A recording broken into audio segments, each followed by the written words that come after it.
Between Friday and Monday, 349 illegal immigrants have arrived, mostly from Iraq and Afghanistan.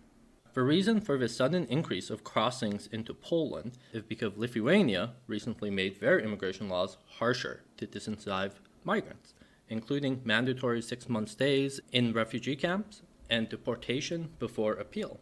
So, they come to Poland instead. This will continue until Poland makes harsher laws than Lithuania, and then they will go to Estonia. There's also the issue that Lithuania is placing these Muslim and African refugee camps right next to majority Polish Vilnius regions. I'm not sure where the camps in Poland will be located. Some will say, Kurva, send them to Berlin. But then, are we any better than Lukashenko? The coverage of its development in the Anglo-Saxon conservative media have been terrible.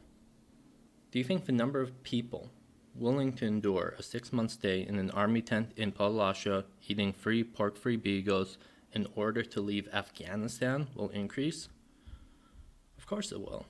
We need a more intelligent response.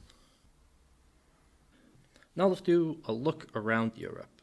The Rwandan migrant who was arrested for setting fire to the Cathedral Saint Pierre et Saint Paul de Nantes, I hope I said that right, have murdered the priest who was sheltering him. A woman holding a K sign have been arrested in France. I blurred part of a sign in case anyone listening is from France. In the UK, Patriotic Alternative held another Indigenous Day.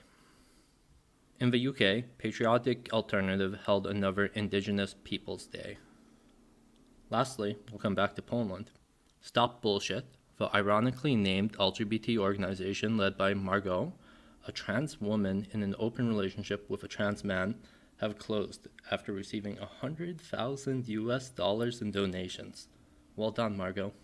If you are Polish and don't know what's happening in the West with these trans issues, I would highly recommend Vanessa's channel. I'll link it in the description. I learned a lot from her.